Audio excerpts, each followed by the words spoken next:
check it out. Yo, tension. Hey, what's up guys? This is the Real Triad. How you guys doing? I am doing great. Hope everyone else is doing fantastic. Today I have for you guys the road to MOAB. I know it's been a long time I've even posted any Modern Warfare 3 content, and my main reason why I don't even think about playing is because of the lag compensation. Like, it's honestly getting worse and worse. I don't know what it is. I think, Infinity Ward is getting scared of, Treyarch's Black Ops 2. So as it's nearing its date, Modern Warfare 3 is just going downhill. I don't know. This is ridiculous. Like, this gameplay right here has a lot of lag. I'm recording this through a theater mode, and you still can see how bad lag is, where a lot of times I'll be dropping hit markers for days, and for them, they insta-kill me. Like, when you get shot, at least you're supposed to have some red on the screen for some time, before you die. But, like, I'm honestly getting killed instantly, literally. Like, it's ridiculous. You guys will see it. There's no point in me saying it. But where, oh, this part, look, I saw him on my screen, but it didn't show up on theater mode, and he comes out and, like, what happened? Not exactly sure. But yeah, I scored, I think, a 32 and 8 and 12 deaths. I got 8 assists, which is amazing. I did get a lot of assists in this game.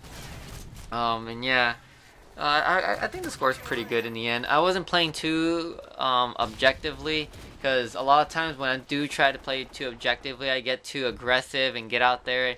Chances are I do lose my battles, and it's not because I'm not skilled enough or whatever. It's just because I can't win a battle fair, just because internet speed prevents me.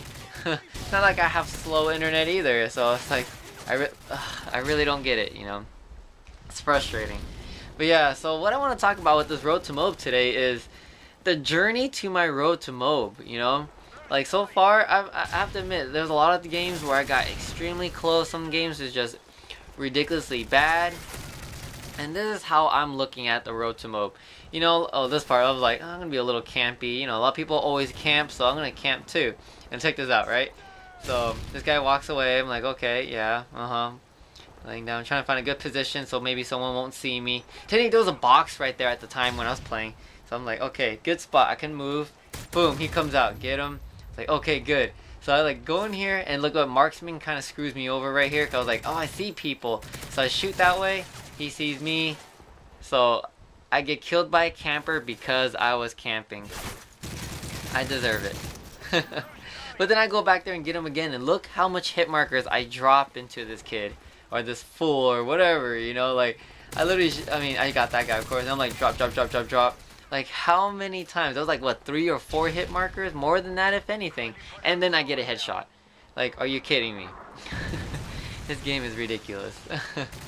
But yeah, so, I was looking at all my, Road to MOAB episodes, and I'm looking back at it, I'm just like, there's a lot of ups and downs, a lot of unexpected oh my goshes everywhere, and a lot of rage modes, and a lot of, oh, so close.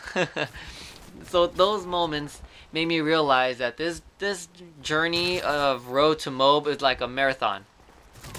And why do I say that? Because, I was watching on demand, because my internet and my TV providers, Comcast or whatever. And I was just watching on demand. I was looking back at some of the Olympic videos. I'm just like watching all those marathon, because I like the running ones, the running, diving, some of the sports, like, I don't know, some volleyball is actually pretty good to watch, surprisingly, because, it gets pretty aggressive. I love the hand-on-hand, like, taekwondo and kickboxing stuff. That's pretty cool. But beyond that, whatever. The runners, the marathon. Like, there's a lot of ways to run a marathon, because you have to know how to tackle the marathon correctly. And then why is that? Because you have to understand that this journey from start to end will have a lot of variables. First off, there will always be different situations, when it comes, like, when you're a runner, there's always hills. You have to understand that running uphill will take more energy, running downhill will take less energy. And if you burn your energy too fast before the hill, going uphill will take more energy, rather than you kind of conserving that energy to have that energy to burn up that hill. So on a decline, you're saving energy to recuperate a little bit. So then when you're going back on the flats, you'll have that, roughly, in theory, somewhat the same amount of energy before you hit that hill. But in theory, other things like, you know, different places you run. Like that wasn't Olympics was in London, you know. I mean, there was with China before, there was everywhere, other places before, you know. Even at home, when you run in your own hometown, the area, you know, the environment that you're running in is different. You know, the air, the temperature, everything, and stuff like that. Also, you know, the people you run with. You know, sometimes the pressure is on when it comes to people with, you know, professional runners, because you know at the Olympics they're the best in the world. In your hometown, you're probably the best in your hometown.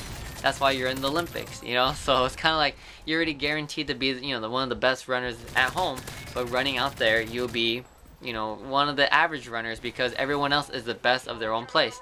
And why do I say that, you know, my road to MOAB journey is a marathon? Because there's always ups and downs, and I need to learn how to tackle, you know, different, my battles, my encounters differently. And why I say that's because, you know, I play against different people, and you guys do as well. Every lobby you go into won't be the same group of 10, 11, 12, 17, whatever you guys play, you know. There will always be different people, so you're always facing different opponents at different skills. Also, different maps are like different environments. Each map has their own playstyle. And lastly, when it comes to environment, like temperature and whatever, all the other stuff, is like lag compensation. Sometimes lag compensation will be with you, so the air will be perfect with you. You know, the temperature is just right, you're at your prime. Or lag compensation will be against you. It's too hot, the air is too dry, so every time you're running, you're getting dehydrated. So I'm looking at, like, you know, every place, every map, every situation has a certain way to play. Like this game, you know, that's why I play so defensively. This is why, oh, look at this C4, it's such a bad C4. This is what happens when I don't play. You know, you get a little rusty. Yeah, so like, I mean, every map has a certain way to play, and it's all about adapting to a certain situation. Like this game, like I was saying before I got rudely interrupted by myself. Each map has its own way to play, and lag compensation will always be there, no matter who you are. The people who are lucky and always have lag compensation with them, I'm jealous of you. The people who has lag compensation against them, I feel you. You know, I'm with you on that same boat right there. Oh, look at that. I was like, yeah. Oh my god, losing track. So, I mean, some places you'll run, for example, you decide to go out of town, you decide to visit your family, and you decide you're a marathon runner, you always have to train. And you know, you live in Alaska, and you decide to go down to Brazil, you know, much hotter, much more humid.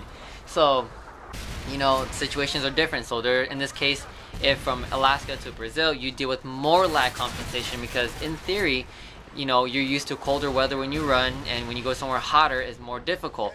So that's pulling you back, that's slowing you down. So you just have to learn how to adapt to it. Same thing with lag compensation. How do I adapt to it? I play more defensively. Be more aware, be more prepared. Like normally with those stairs, I always jump down, you know, but you know, for some reason with lag compensation, when I jump, I can't shoot. So instead, I just walk down it and, you know, kind of strafe to the side so I can prepare myself just in case if someone do come up. So that's one way. Another way is that, you know, I can't be running into people's spawn when there's more lag compensation, you know. I can't win a battle if I'm being aggressive. They see me first. They insta-kill me while I gotta spray them down with, you know, a quarter to a full half of my magazine, you know, dropping that many bullets in them and they still won't die. So how do I deal with that? You know, is being more defensive by, you know, not exactly running to them, but running midway through because they have to come out anyways, you know, they can't be hiding forever.